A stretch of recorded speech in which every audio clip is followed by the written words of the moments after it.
은혜 많이 받으시라고 옆에 분들하고 인사를 하겠습니다. 은혜 많이 받으세요. 은혜 받고 복된 새해를 출발하십시다. 오늘 제목이 가지치기입니다. 가지치기. 고민을 많이 했습니다. 낮에 성령의 인도를 받는 한 해가 되자 했으니까 오후에는 사단의 정체에 대해서 좀 말씀을 드릴까 준비를 하다 보니까 이건 좀 설교가 길을 것 같더라고. 하루 종일 봉사한 우리 헌신한 우리 교회 성도들에게 좀 긴 설교는 내일 나올 때 집회 연속적으로 나오는데 포기할 수 있는 빌미를 줄 가능성이 있다 싶어서 짧게 하려고 합니다. 여러분, 길고 늘어지고 영양가 없는 게 좋겠습니까? 짧고 엑기스가 있는 게 좋겠습니까? 엑기스로 짧지만 은혜되는 내용의 말씀이 전해지도록 여러분 하나님의 은혜를 사모하시기 바랍니다. 여러분, 농사를 짓는 농부는 다 마음의 소원이 풍성한 소출을 기대하고 농사를 짓습니다. 특별히 이제 과수원을 하는 농부가 있습니다. 과수원 하는 사람들은 좋은 열매, 상품성이 있는 열매를 얻기를 원합니다. 열매가 많이 맺는다고 좋은 게 아니고 상품성 없는, 가치 없는 열매 아무리 100개, 1000개 맺는 것보다 아주 상품성이 있는 고가의 열매를 얻기를 원하지요. 그래서 꼭 하는 일이 있습니다. 가건지기들은 가지를 칩니다. 시골에서 살아가면서 가지치기를 본 분 있습니까? 다 있으시죠? 잔가지, 쓸모없는 가지 막 자라나는데 그거 가지치기를 아낌없이 쓸모없는 가지는 잘라내주는 아픔을 경험하게 합니다. 그래서 영양가가 쓸모없는 그런 가지에 흘러가서 가치 없는 열매를 맺는 것이 의미가 없다 싶어서 그런 가지를 잘라준다고요. 잘라놓고 그 다음에 아주 좋은 가지에다가 풍성한 영양분이 공급돼서 좋은 실과를 맺게 하기 위한 하나의 과정이 가지치기입니다. 그렇죠? 그런데 이 가지치기라는 것이 과일 나육에만 가지치기가 있는 게 아니고 오늘 본문 보니까 하나님께서 하나님의 사람들이 풍성한 축복을 누리는 삶을 하나님께로부터 받기를 원하면 가지치기를 해내야 된다는 겁니다. 할렐루야. 가지치기를 잘해서 그래서 풍성한 하나님의 축복의 열매를 누리는 삶을 살라는 내용이 오늘 본문이에요. 이 가지치기의 과정이 없으면 쓸모없는 나무가 되고 쓸모없는 열매만 맺히게 된다는 겁니다. 그래서 나무도 발육 상태도 좋지 않고 그냥 들 열매 같은 열매는 쓸모없는 열매가 맺게 되죠. 우리 인생도 마찬가지라는 겁니다. 우리에게도 잘라버려야 될 가지가 있다는 거예요. 쓸모없는 가지가 있다는 겁니다. 그래서 하나님은 아브라함을 선택해 놓고 첫째는 떠나라, 둘째는 버리라, 셋째는 바치라 이렇게 말씀하세요. 본토 친척 아비집을 떠나라. 거기 그냥 머물러 살면 구습을 쫓는 생활을 벗기가 힘든 거예요. 할렐루야. 그 다음에 이스마엘과 하가를 버리라는 겁니다. 버리라. 이게 축복이 안 된다. 버리게 하십니다. 참 아픈 결정을 하게 하세요. 그리고 하나님의 축복을 이삭을 통해서 계속 이어받게 하시기 위한 하나님의 놀라운 계획이 숨어 있었습니다. 믿습니까? 그래서 우리의 삶을 성공적으로 그리고 복되게 하기 위해서 하나님의 은혜를 누리면서 살아가게 하려면 오늘 본문 이스라엘의 왕으로서에 대해서 가져야 될 기본 자세를 교훈해 주고 있어요. 영적 자세를 교훈해 주고 있습니다. 굉장히 중요한 말씀. 제가 오늘 두서 막 매끄럽게 아주 막 붕사처럼 받아라 이렇게는 안 해도 이 내용이 굉장히 의미가 있고 중요한 것을 꼭 기억하십시오. 이스라엘이 왕이 된 자는 꼭 실천해야 된다. 하나님이 강력하게 모세를 통해서 앞으로 이스라엘 왕이 세워질 때를 대비해서 왕이 되면 이런 왕이 되면 안 된다. 그런 내용을 주신 거예요. 자, 지금 모세가 이스라엘 백성들을 이끌고 광야로 왔습니다. 이제 얼마 지나지 않아서 가나안 땅으로 자기 백성이 들어갈 것을 모세는 알고 있습니다.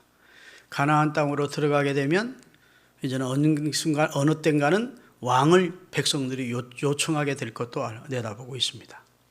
그런데 하나님께서 그것을 미리 내다보시고 이스라엘이 왕을 세우기를 원하거든 왕을 세우는 것이 좋겠다 싶어서 사사시대가 끝나고 왕정시대가 시작되는 것을 내다보고 왕이 세워지기를 원하거든. 오늘 다시 본문으로 갑니다. 신명기 17장 14절입니다. 같이 읽겠어요. 네가 네 하나님 여호와께서 네게 주시는 땅에 이르러 그 땅을 차지하고 거주할 때 만일 우리도 우리 주위의 모든 나라들 같이 우리 위에 왕을 세워야겠다는 생각이 나거든. 자, 이들이 사무엘이 통치하던 말년에 왕을 달라고 합니까? 안 합니까? 왕을 세워달라고 사무엘한테 막 요청을 하는 겁니다. 우리도 이웃 나라들처럼 왕을 세웁시다. 그때를 하나님이 미리 대비하셔서 주신 말씀이라고 할 수 있습니다. 그런데 반드시 15절 반드시 네 하나님 여호와께서 택하신 자를 내 위에 왕으로 세운다. 하나님이 선택한 사람 세워야 된다. 이게 첫 번째 기준입니다. 하나님, 너희들 네 마음에 드는 자로 세우면 안 돼. 내가 선택해 주는 사람을 세워라. 아멘. 12지파 중에 한 사람을 택해야지 이방인 왕으로 세우지 마라. 그 말이죠. 그 다음에 두 번째, 병마를 많이 두지 마라. 그 말은 군대와 말을 많이 두지 마라. 아내를 많이 두지 마라. 처첩들을 많이 두지 마라, 왕은. 세 번째는 은금을 많이 증식하지 마라.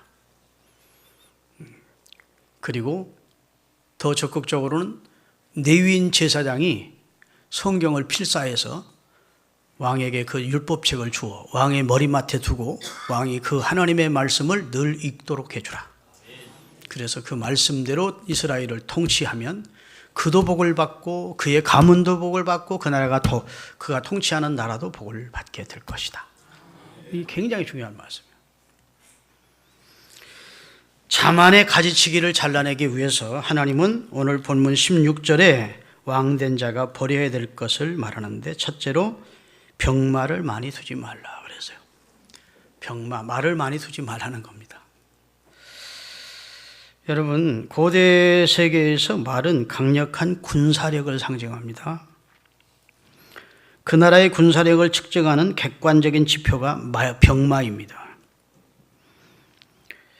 군사수와 말의 기병의 수가 그 나라의 군사력이라고요. 많은 말을 가진다는 것은 큰 힘을 소유한다는 것입니다. 하나님은 선민 이스라엘이 세계에서 가장 강한 나라, 영향력이 있는 나라가 되기를 원하시는데 그런데 어째서 병마를 많이 두는 것을 막으셨느냐 하는 겁니다.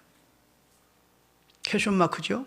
아니 내가 너희 나라를 부강시켜 주는 대로 군대도 많이 세우고 병거들도 많이 세우고 말도 많이 기병들도 많이 세워라. 그래야 앞뒤가 맞는 말씀 같은데 하나님은 병마를 절대로 많이 두면 안 된다. 만약 말을 너희들이 두겠거든 말의 뒷발 힘줄을 끊어버리라는 거예요. 말이 전쟁에 나갈 수 없게끔. 말의 뒷발을 힘줄을 잘라버리면 말이 달릴 수가 없다고요. 그러니까 전쟁할 수 없는 말을 만들라는 거예요. 말을 만약에 너희들이 빼앗거든 전쟁을 할 수 없도록 그 말 의지에서 전쟁을 못하도록 말의 힘줄을 끊으래요. 그래서 사무엘하 8장 4절에 보면 다윗이 전쟁에 대승을 거두고 블레셋과의 수많은 말을 전쟁에서 노획했습니다. 어떻게 하는지 보십시다. 그에게 마병 1700명과 보병 2만 명을 사로잡고 병거 100대의 말만 남기고 100대의 말만 남기고 다윗이 그의 병거의 말은 다 발의 힘줄을 끊었다는 거예요. 하나님 의지하고 전쟁하지 말 의지하고 전쟁하지 않겠다는 다윗의 신앙 고백적 행동입니다. 하나님 말씀대로 한 거예요. 아멘. 나는 세상의 능력, 권력, 재능, 재물, 내 힘 의지하고 살겠습니다. 그런 거들먹거리는 걸 하나님이 용납치 않습니다. 하나님 그걸 제일 싫어해요. 하나님을 의지하는 자가 전적으로 하나님을 의뢰하기를 원하시는 겁니다. 그래서 말을 많이 두게 되면 전쟁을 할 때 어차피 우리 군사력이 강하니까 또 마병이 많이 있으니까 하나님 도움이 아니래도 우리가 전쟁에 승리할 수 있다. 이런 자만심이 하나님과의 관계를 멀리하게 된다는 겁니다. 하나님께 겸손히 구하는 행위를 하지 못하게 한다는 겁니다. 하나님만을 신뢰하고 하나님만을 의지하는 그런 겸손한 신앙에서 멀어지게 된다는 겁니다. 할렐루야. 여러분, 만약 병마가 많지 않은데 강력한 외국이 이스라엘을 쳐들어왔을 때 이스라엘 백성들이 어찌하겠습니까? 하나님의 도움을 얼마나 간절히 기도하며 소원하겠습니까? 그럴까요, 안 그럴까요? 왕에서부터 온 백성이 하나님 도와주십시오, 이렇게 소원하며 기도할 것입니다. 전쟁은 여호와께 속한 것이니까 그때 하나님이 놀라우신 권능으로 이스라엘을 구원해 주시고 적에서 대승을 주셨다고요. 아멘. 그 이스라엘 역사입니다. 시스기야 왕이 남왕국 유다를 통치할 때 사네립의 납사게라고 하는 군대 장관과 18만이 예루살렘 성을 에워쌌었습니다. 근데 시스기야가 하나님 앞에 도우심을 구했습니다. 그렇죠? 간절히 도우심을 구했어요. 그랬더니 이 납사게가 한 말을 한번 성경에서 보겠습니다. 역대하 32장 10절 뜰 거예요, 앞에. 자, 아스르 왕 사네립은 이같이 말하노라.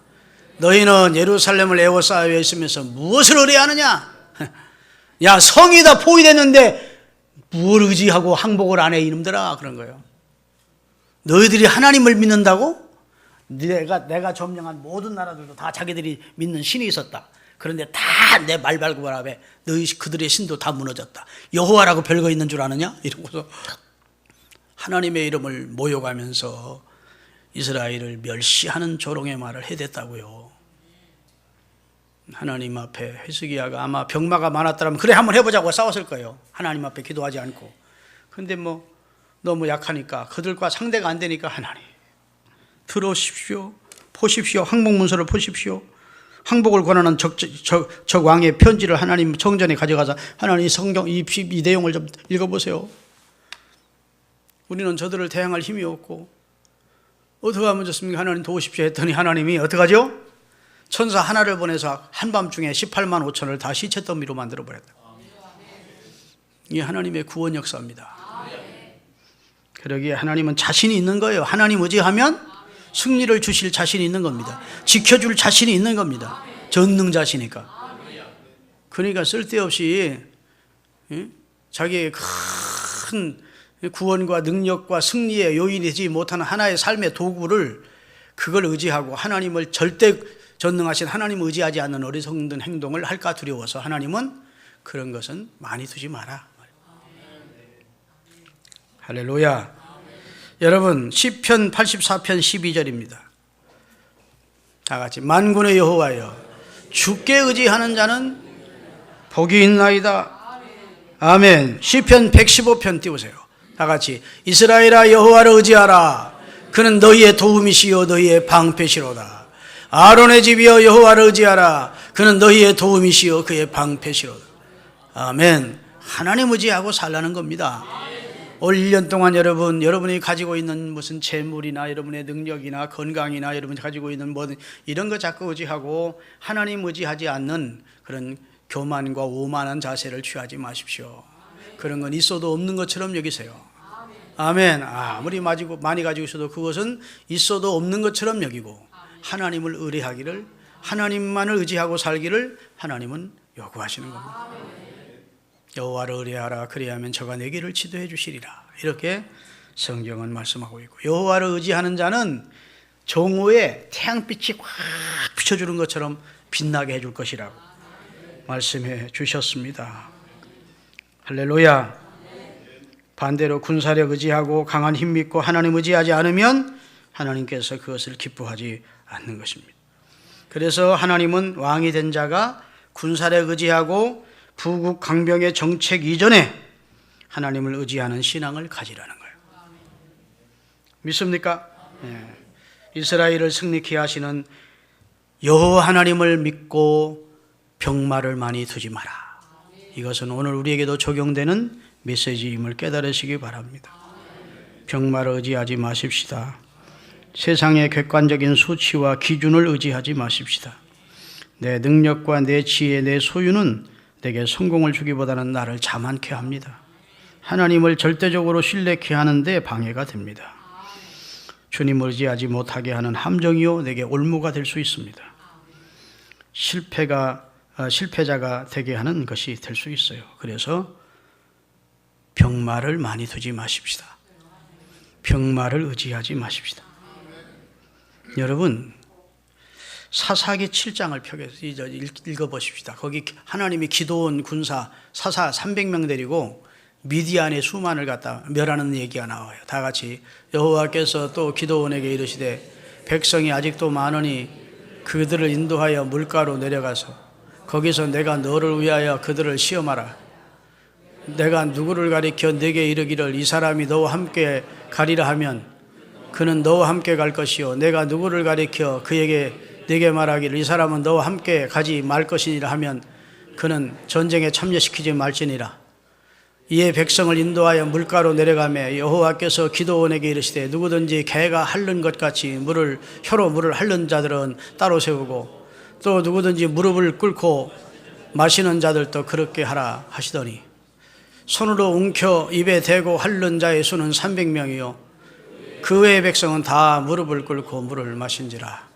여호와께서 기도원에게 이르시되 내가 이 물을 핥아 먹은 300명으로 너희를 구원하며 미디안을 내 손에 넘겨주리니 남은 백성은 각각 자기 집으로 돌려보내라. 그 내용이 어떤 내용인지 아시죠? 하나님은 이스라엘 백성의 군대 숫자 가지고 승리를 하게 하시는 분이 아니에요. 가장 적은 수인 300명만 데리고 미디안 대군을 한 사람 치듯 다 쳐버렸다. 믿습니까? 네. 그것도 뭘로 싸웠죠? 항아리 가지고 그 횃불로 가지고 가서 꽝 항아리 깨트리면서 횃불을 했더니까 그 깜깜한 밤에 지기들끼리 다 쓸러 죽이도록 만들어주셨다. 적이 적을 다 찌르도록. 이거 성경 역사니까 아멘 좀 하세요. 그러니까 정말 여러분 하나님 제대로 믿으십시다. 하나님 믿는다 해놓고 하나님은 한 10% 믿고 90%는 자기 힘으로 살지 말고 자꾸 내 것 의지하고 내 것 자랑하고 내 것 사랑하고 그러지 말고 정말 하나님을 대대하게 믿지만 확실하게 믿어야 돼요. 하나님을 신실히 의뢰하는 100% 하나님 의지하면 성공하는 겁니다. 목회도 100% 하나님 의지하는 사람이 성공합니다. 아멘.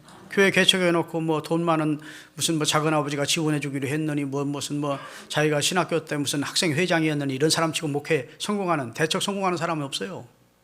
자꾸 그런 거 의지하면 하나님이 실패 거듭거듭 하시다가 뒤늦게 깨달은 다음에야 하나님 의지할 때 목회도 성공을 주신다고. 믿으십니까? 네. 그러니까 쓸데없는데 가지치기 해서 내가 나를 복되게 하지 못하는 그런 가지 계속 기르지 말고 쳐버려야 돼요. 사무엘상 14장 6절에 요나단은 말합니다. 요나단의 믿음이 얼마나 좋은지 보세요. 요나단이 자기의 무기든 자 소년에게 이르되 우리가 이 할례 받지 않은 자들에게로 건너가자. 여호와께서 우리를 위하여 일하실까 하노라. 여호와의 구원은 사람의 많고 적음에 달리지 아니했느니라. 사울의 아들 요나단 다윗의 친구였는데 얼마나 믿음이 좋았던지 블레셋 군대가 그냥 모래알처럼 많은데 이스라엘 힘으로는 도저히 이길 수가 없었는데 이 요나단 왕자가 자기 경호원 하나 데리고 전쟁의 승패는 하나님께 있는 거야. 가자! 그리고 가서 적의 요새를 까부셨다는 겁니다. 그 사건을 통해서 이스라엘이 승리를 갖도록 하나님이 역사하셨어요. 여러분 다윗이 골리앗 앞에 나갈 때도 사무엘상 17장 49절을 읽어보겠습니다. 다 같이 손에 주머니를 넣어 돌을 가지고 물매를 던져 블레셋 사람의 이마를 치매 돌이 그의 이마에 박히니 땅에 엎드러졌다. 그가 그리하기 전에 뭘 하죠? 전쟁은 여호와께 속한 것인데 오늘 하나님이 너를 내 손에 붙이시리라. 하나님 나는 의지한다는 거야. 너는 칼과 창을 의지하여 나오지만 나 하나님 의지해. 이런 믿음 가지고 올 한 해를 사십시다. 두 번째, 많은 아내를 두지 말해. 이것은 음란과 정욕에 인생을 허비하지 말라는 겁니다. 그런 가지를 잘라내라는 겁니다. 오늘 본문 17절을 보겠습니다. 다 같이 17절. 그에게 아내를 많이 두어 그의 마음이 미혹되지 하지 말 것이며. 다 같이. 자, 아내를 많이 두어서 그 마음이 미혹되게 하지 말라는 말씀을 하고 계십니다. 여러분, 당시 왕은 절대 권력자입니다. 백성 위에 군림했습니다. 지금 우리나라의 대통령은 옛날 왕과 같은데 절대 권력 못하는 것 같아. 절대 권력자가 저 여의도 같아. 사정 뭐 좀 처리해달라고 하는데 그게 민주주의라 그런 거예요. 국민의 대표들이 국회의원이니까. 야, 참 정치하기 힘들겠어요. 민주주의에서는 누가 해도 힘들 것 같아. 그래요, 안 그래요? 이야, 참 쉽지 않다. 사사건건 시비를 걸고만 나오는데, 아니 세월호를 대통령이 뒤집어 엎은 거예요? 세월호하고 대통령하고 무슨 상관겠다고 대통령 조사처리위원회를 구성하고. 나는 참 상식적으로 납득이 안 되는, 우리가 보면 세상 사람들이 볼 때 웃기는 짓들을 하고 있어요. 여기 세월호 동조하는 분들이 혹 있을지 몰라도 더는 얘기 안 할게요. 그래도 좀 심해. 근데 옛날 권력은 사실은 절대 권력입니다. 왕 앞에 무슨 시비를 걸 수 없어요. 그건 도전으로 보고, 그건 반역으로 보고 처리를 해버립니다. 그것도 그냥 혼자 죽이는 게 아니고 삼족을 다 멸해버립니다. 그런 절대 권력을 지닌 존재가 왕이었어요. 그러기에 많은 여자를, 많은 처첩을 거느리는 것이 당연한 것으로 여겼습니다. 그 자체가 왕의 막강한 권력과 부를 상징하는 척도였다.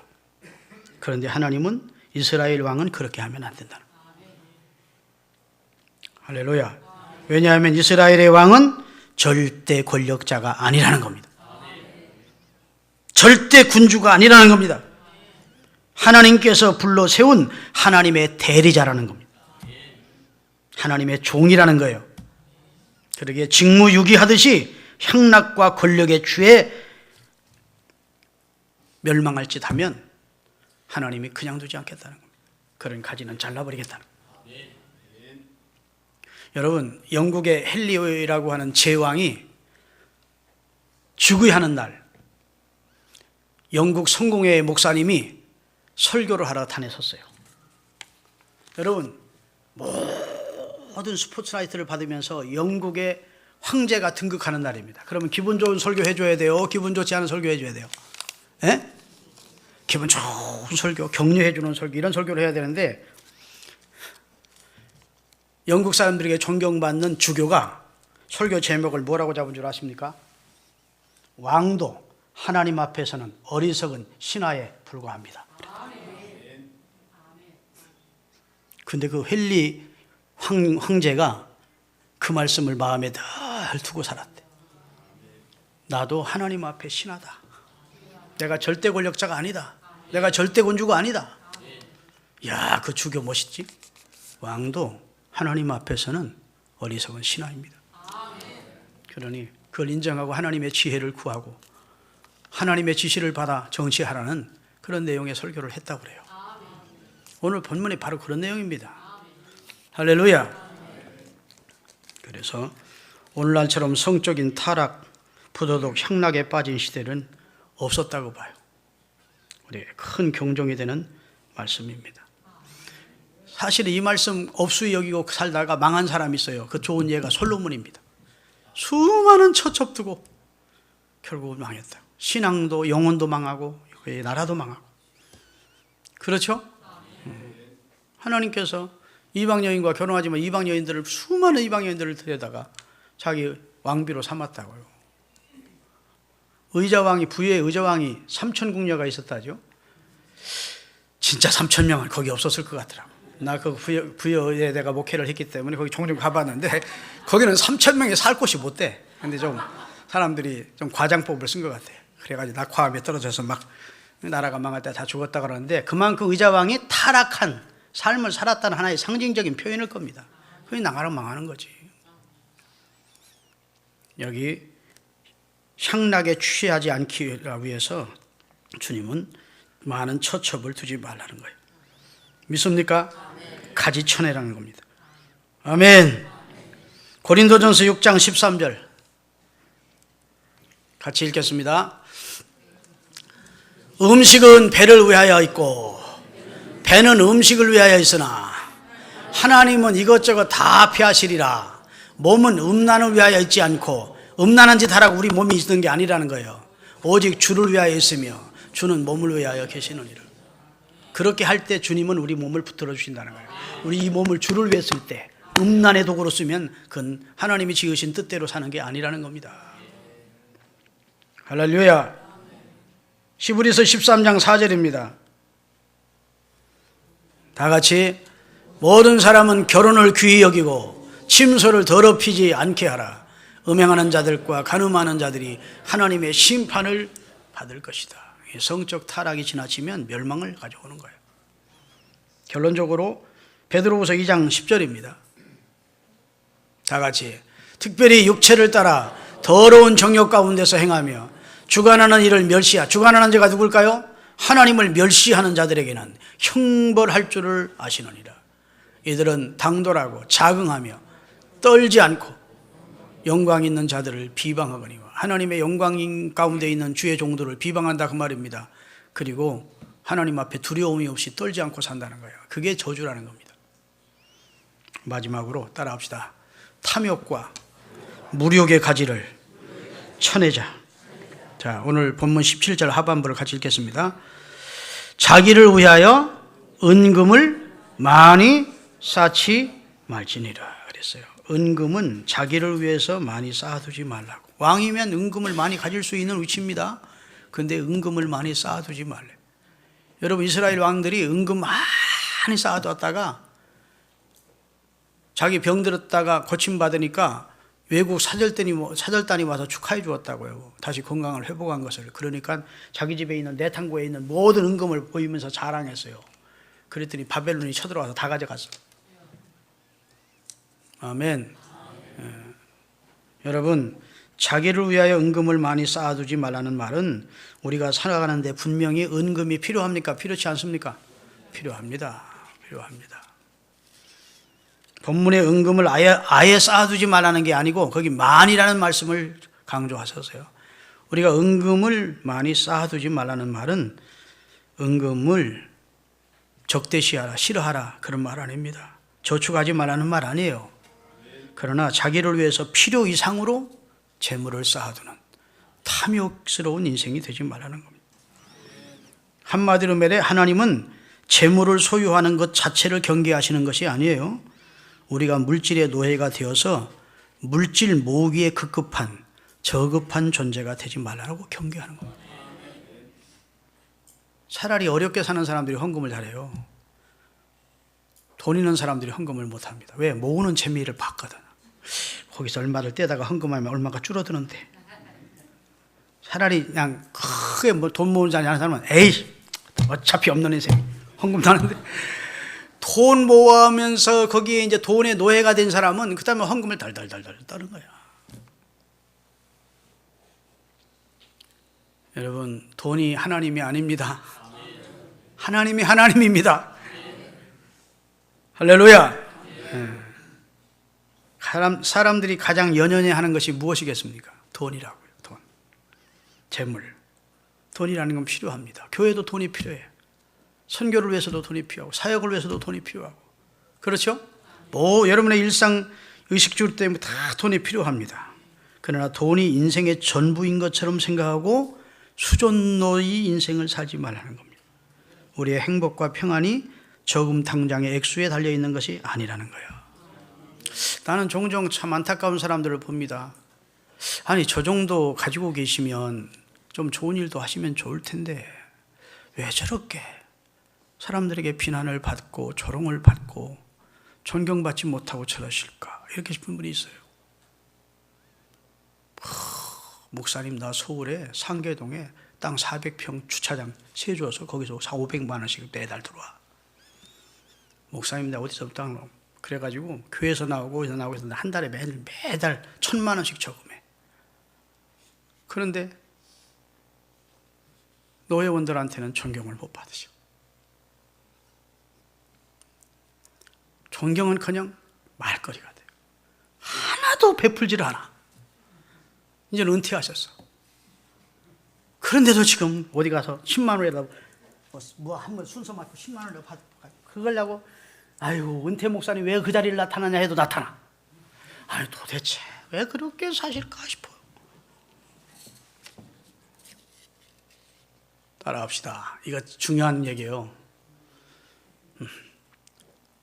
재산이 많으면 자식은 없어지고 상속자만 남는다더라.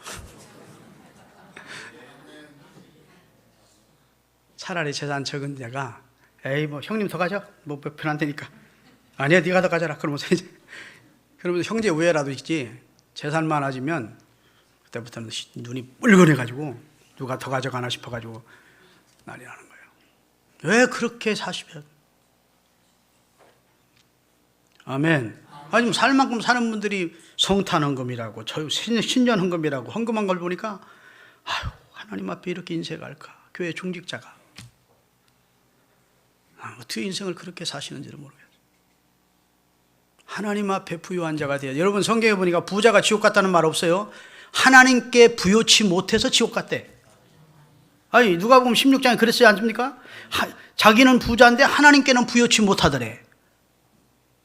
성경 확인해 드릴까요? 여러분 이게 오늘 신년 첫 주인데 너무 우리 물질 사랑하는 마음을 좀 버리십시다. 아멘. 그래서 하나님이 내 살아가는 동안에 편리상 내게 주신 것 감사하고 받고 또 남들보다 좀 많이 물질을 받았거든 하나님 어디다 쓸까요? 하나님 앞에서 재물을 맡은 청지기가 되는데 하나님 기뻐하는 것에 어디다 쓸까요? 이러면서 살아가시는 은혜가 있기를 바라겠습니다. 아멘. 하나님이 나한테 좀 많이 주면 내가 좀 그런데 많이 쓸 것 같은데 하나님이 나한테는 그런 면에서 많이는 안 주더라고. 또 안 주길 뿐 아니라 요즘 어디다 탁 날려버렸어 또. 그래가지고 좀 마지막 좋은 일 좀 하면서 살라고 했더니 하나님이 다 또 걷어가 버려서 요즘 아주 그런데. 사랑하는 여러분, 선한 사업에 부하고 나눠주면서 그렇게 살다가 가십시다. 무욕의 가지, 탐욕의 가지 잘라버리고 음란과 정욕의 가지 잘라버리고 하나님의 다른 것 의지하던 자만과 거만의 가지를 갈라버리고 오직 주만 의리합니다 라고 고백하며 살아야 신앙이 좋은 순수한 신앙이 되는 거예요. 하나님 외에 의지할 것이 많아지면 하나님 우습게 여기고 신앙생활도 제대로 안 해요. 재물을 사랑하는 사람은 신앙생활 잘 안 합니다. 하나님 외에도 의지할 것이 많은 사람은 하나님을 신실하게 의지하지 않습니다. 그래서 하나님은 왕을 세우면서 이렇게 경계를 하시는 거예요. 너 군대 의지하지 마라. 너 돈 의지하지 마라. 너 타락한 삶을 살아서 네 영혼이 흔들리고 믿음이 흔들리지 마라. 이렇게 말씀하신 거예요. 기도하겠습니다.